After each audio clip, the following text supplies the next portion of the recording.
Okay, it's time to kick all this off. And I think the best place to start as we talk about this conceptually and just lay down the bare bones of the song is acoustic guitar, because most of the meat and potato of this song is going to be acoustic guitar.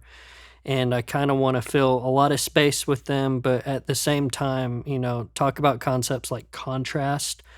I think contrast is especially well, I've found, I don't want to talk authoritatively about all this stuff, but I'll tell you one thing that I've learned starting to record things differently for immersive formats is concepts like contrast. So when you think about this, let's jump to just stereo mixing and producing. If you have an artist tell you that, maybe they say they want the chorus of their song to sound huge. So there's a few ways you can approach that. One way is just using techniques like more compression, more level, maybe being more aggressive, turning the level up. One of the easiest ways to make something sound big, though, is to make the things before it sound smaller. Because if you start out with a really small thing happening in one point in space, and then all of a sudden you get to a chorus where things sound bigger in the stereo image and they get louder, that's an easy way to get contrast. So I'm thinking about that a lot as I go through this process. So starting out, if you look around, I had to remove one panel, but I basically created an extremely dead booth in the corner of my room using a bunch of GIK panels. These are the two you see on the side here, the new GIK Gobo blocks. I've got 3 of them. And there's actually a third one that was sitting right here that I just removed so that we could actually get a decent camera angle. But I'm seeing in a very, very dead booth right now. When you start incorporating mic arrays or things like ambisonic mics into all of this, the thing with the Soyuz ambisonic mic is that it picks up absolutely everything. So when you think about producing in stereo, if you want something to sound deader, you can just, you can pick different mics that maybe don't have as wide of a pattern. You can move to different areas of the room and just isolate off one little area to kind of make this small zone deader that you're going to use in stereo production. When you start incorporating ambisonic mics into the picture, things get a lot trickier, because then you have to start thinking about controlling the environment you're in, because it picks up absolutely everything. Reflections from the back, reflections off the ceiling. So you need the ability to control your environment as well if you're going to use things like ambisonic mics to their fullest extent. So that's one reason I've got the new GIK Gobo blocks. They're going to help me control my environment. So starting out here, the first thing I'm going to record to start the song off is, let me show you. This is actually my first acoustic guitar that I bought. Well, I got this for Christmas in 7th or 8th grade. I didn't buy it, but it's my very first nice acoustic guitar. I keep this in Nashville tuning. Nashville tuning, you basically take a pack of 12-string guitar strings. You just take the small strings, because on 12-string guitars, you have a big string and a small string, and they're tuned kind of in unison. So you're taking the smaller string, so you basically have a much kind of higher pitched, thinner guitar. So when this song starts out, I think what I want to do, thinking about contrast and starting out the song, I kind of want to do something to make the first guitar part really small and gradually build this song through contrast. So this very first acoustic guitar part, I'm picking a very weird acoustic guitar that's tuned in Nashville tuning, so it's going to sound very thin, very bright, not kind of almost a higher register because of those thinner strings. It's tuned in standard, but the strings just make it sound higher. So I'm using a thinner, smaller sounding guitar, and then I'm basically creating a vacuum. I'm building this huge booth that's just killing the acoustics completely. Now, We'll talk about this more when we get to the next acoustic parts, but one thing that I've also found when I've utilized ambisonic mics in immersive recording is that I think the Soyuz ambisonic mic really shines in a supporting role. So I kind of call it anchor and support. I like to have an anchor in my recording. And in this case, I'm going to have one mono mic. That's kind of the anchor to decide where we're going to place this. And then the ambisonic mic is going to act as support. And you can almost think of this as the stereo mic for immersive, because one of the cool things you can do when you pair a mono mic with a stereo mic is you can have the mono mic as your main mic, then just blend in a little bit of the stereo mic to support things and make it bigger. We can do that in Atmos too, because you can basically decode this mic to any immersive Atmos format or anything else you're working in. So you can fill all of that space if you want. So what I want to happen at the very beginning of the song is I want this very small, thin sounding acoustic just coming from the center speaker. I actually played around with two different mics. At first, I thought I was just going to use the big 017 FET to get a warmer sound to kind of balance out a brighter guitar. It sounded great, but again, contrast. I thought it just sounded a little too big and a little too good. I wanted to shrink it down just a little bit more. And so the 011 FET actually worked really well because it got rid of some of the actual nice body that the 017 FET added.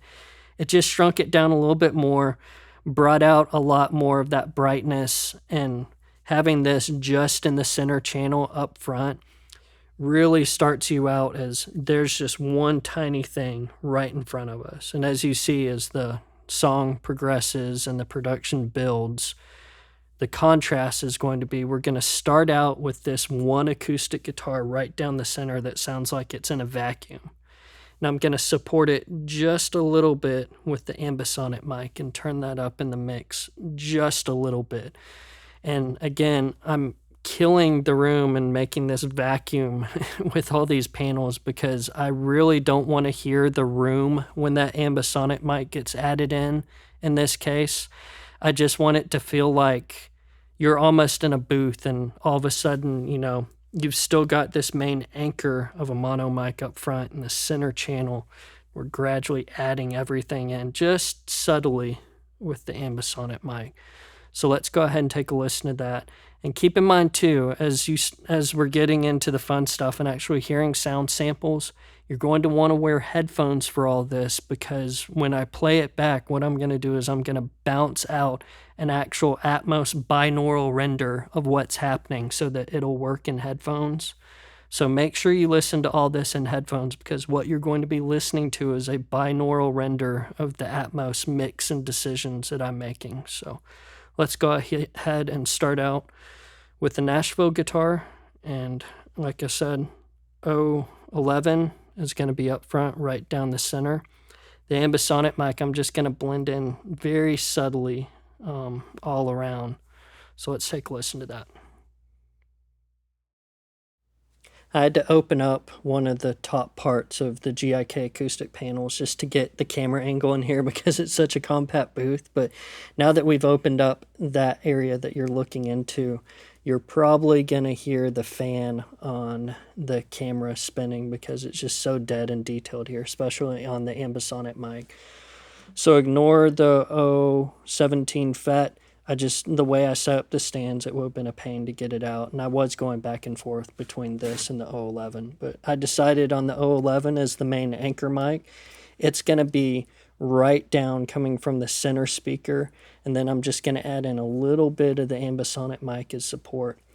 One cool thing that you can do with the Audio Brewers plugin when you decode the ambisonic mic is when you get it into a decode of a speaker bed, and at this point, I'm decoding that to a 7.1.2 speaker bed, which we'll talk about that later. That's what you have to do in Pro Tools for a bed, but that's decoded to a 7.1.2 Atmos bed. You can actually mute certain speaker outputs when it's decoded to that speaker bed. So what I've done on the ambisonic mic is I've actually muted the left, right, and center speakers of that decode so that when we add that in, this is going to be the only mic up front. That's just going to be adding support from the sides, the back, and above. So keep that in mind when you hear that. It might sound a little weird on its own, but that's because I really want this to be up front, just in the center speaker and just add a little bit of support, because one thing that happens when you have something coming from just the center and you're in a vacuum can sound a little disorienting. So I'm hoping to offset it with just a little bit of that, but still have it coming mainly from the center up front.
Now we move to kind of the main acoustic guitar part. I'm just going to play a normally tuned guitar.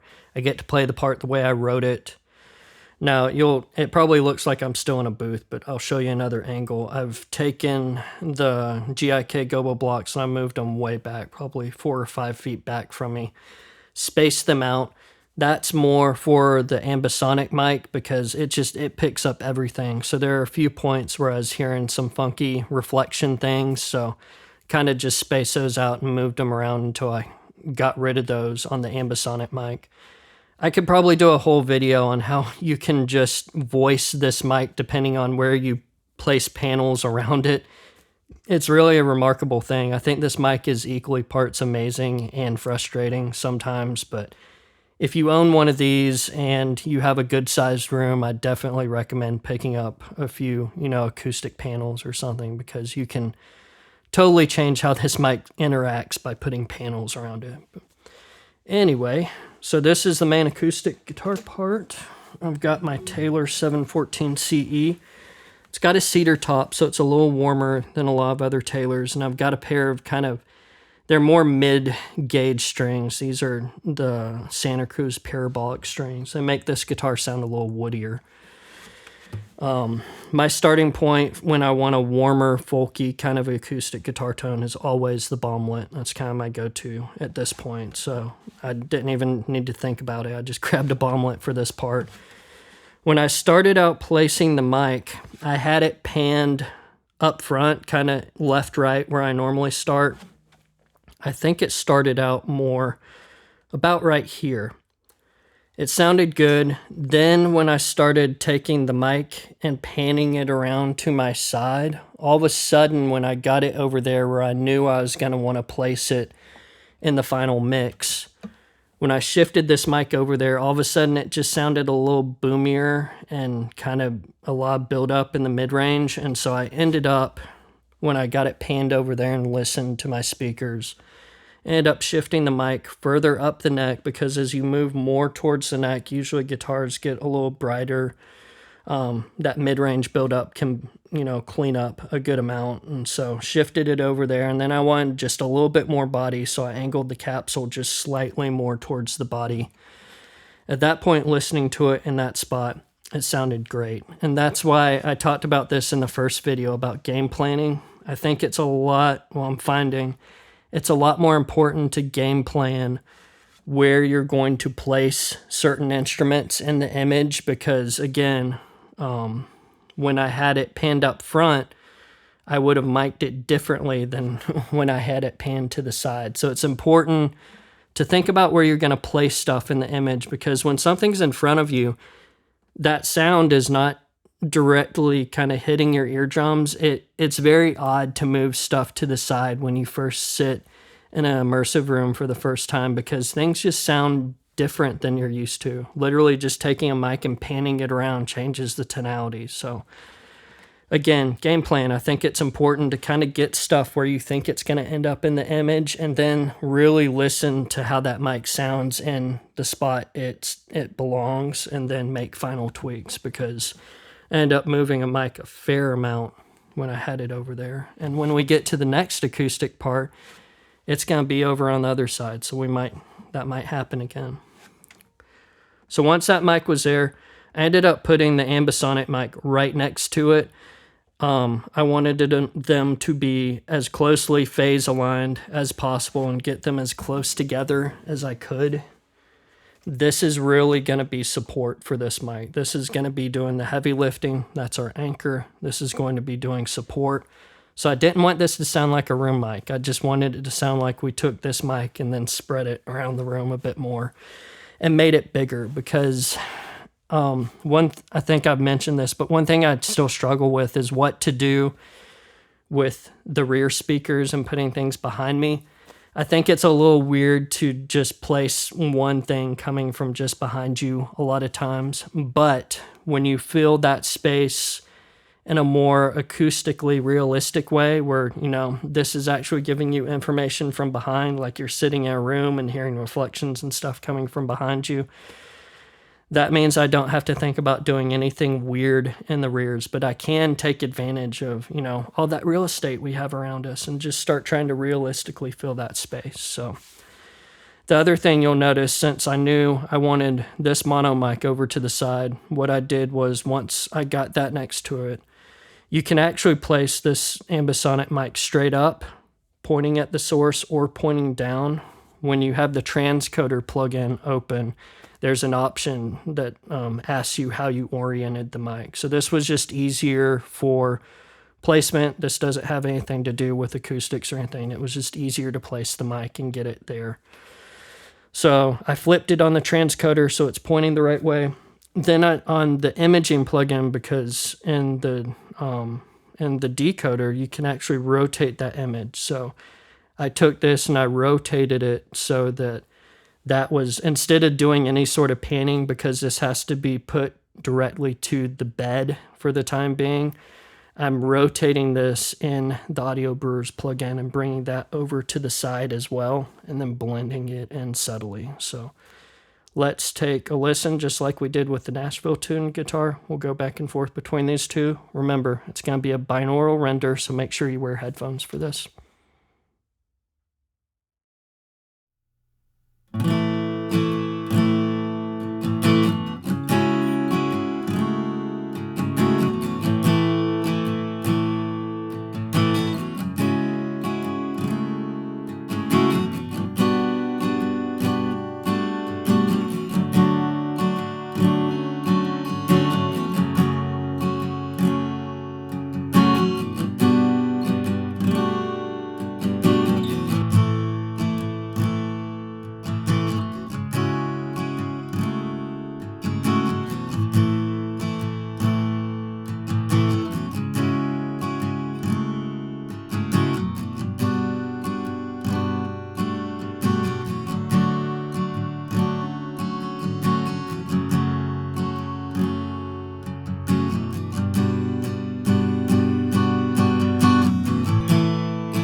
For this last acoustic guitar part, there's not really much we need to talk about.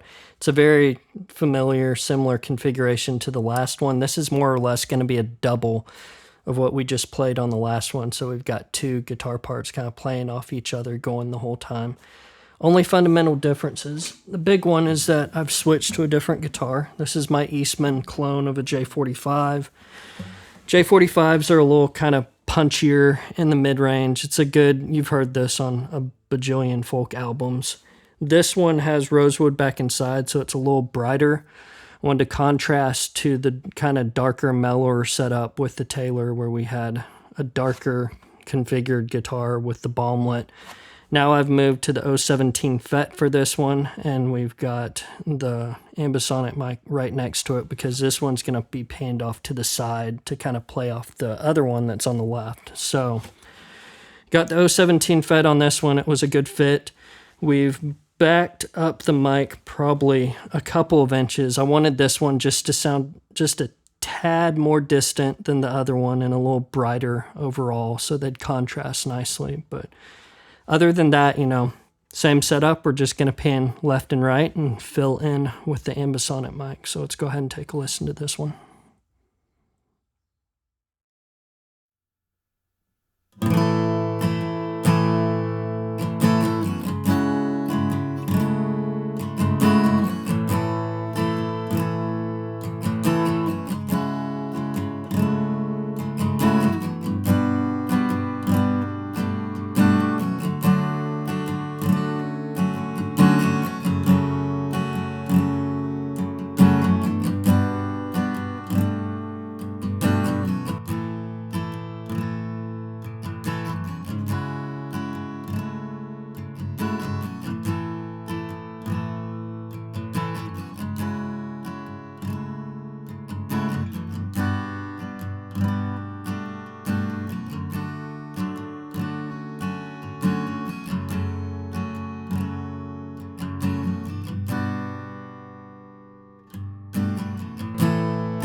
Now that we've recorded all three of the acoustic guitar parts, I just want you to hear all three of them in context at once. Remember, it's going to be a binaural render, so put your headphones on. And I just wanted to point out, as we go through this video series, if you actually have an Atmos speaker system at home, I am going to post links where you can download an ADM of the final version that we're listening to at the end of each process so that you can actually hear them on speakers. Wasn't really a way to get this done on YouTube or anything at this point in time, but I will have ADM links as we go through so that you can download one and just hear all this real quick over your speakers if you want to hear speakers and the binaural render. So just wanted to point that out as we go along. Look for that link in the video description in each video. Let's hear all the guitars at once.